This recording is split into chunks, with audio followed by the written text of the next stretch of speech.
Hello दोस्तों, आज मैं आपको ऐसी कहानी सुनाने जा रहा हूँ जो आपने शायद पहले कभी नहीं सुनी होगी। तो चलो इस कहानी को सुनते हैं। बहुत समय पहले की बात है। महर्षि कश्यप की दो पत्नियां थीं, कद्दू और विनता। कद्दू से नागों का जन्म हुआ और विनता से दो पुत्र हुए, अरुण और गरुड़। गरुड़ जन्मे से ही अत्यंत शक्तिशाली, तेजस्वी और दिव्य थे। एक दिन कद्दू ने छल से विनता को अपना दास बना लिया। अपनी माँ को दासी के रूप में देखकर गरुड़ का हृदय दुख से भर गया। उन्होंने नागों से पूछा, मेरी माता को कैसे मुक्त किया जा सकता है? नागों ने कहा, यदि तुम स्वर्ग से अमृत का कलश लाकर हमें दे दो तो हम तुम्हारी माता को आजाद कर देंगे। गरुड़ ने बिना डरे यह कठिन कार्य स्वीकार कर लिया। वे विशाल पंख फैलाकर आकाश में उड़ चले। उनकी उड़ान इतनी तेज थी कि पर्वत कांप उठे और समुद्र की लहरें ऊंची हो गई। स्वर्ग के द्वार पर देवताओं ने उनका रास्ता रोक लिया। इंद्र, वरुण और अग्नि सहित अनेक देवताओं ने गरुड़ को रोकने का प्रयास किया। भयंकर युद्ध हुआ, लेकिन गरुड़ की शक्ति के सामने कोई टिक न सका।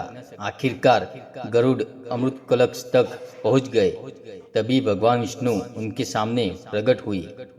उन्होंने गरुड़ के साहस, भक्ति और मातृभक्ति को देखकर कहा, वत्स, मैं तुमसे बहुत प्रसन्न हूँ, पर मांगो। गरुड़ ने कहा, प्रभु, मैं आपकी सेवा करना चाहता हूँ। भगवान विष्णु मुस्कुराए और बोले, आज से तुम मेरे दिव्य वाहन बनोगी। संसार में तुम्हारी पूजा होगी और तुम्हारा नाम सदैव अमर रहेगा। गरुड़ ने अमृत कलश लिया और नागों के पास पहुंचे। उन्होंने कहा, पहले मेरी माता को मुक्त करो, फिर अमृत लेना। नागों ने वचन निभाया और विनता को मुक्त कर दिया। लेकिन तभी देवराज इंद्र अमृत कलश वापस ले गए। नागों को अमृत नहीं मिला। उन्होंने जिस स्थान पर कलश रखा था वहां की कुछ खास को चाटना शुरू किया।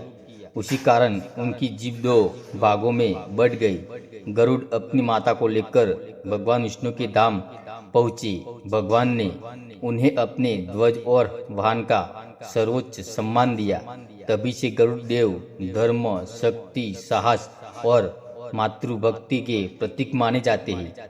कहानी से यही शिक्षा मिलती है, सच्ची भक्ति, माता पिता की सेवा, साहस और धर्म के मार्ग पर चलने वाला व्यक्ति अत्यंत सम्मान और विजय अवश्य प्राप्त करता है।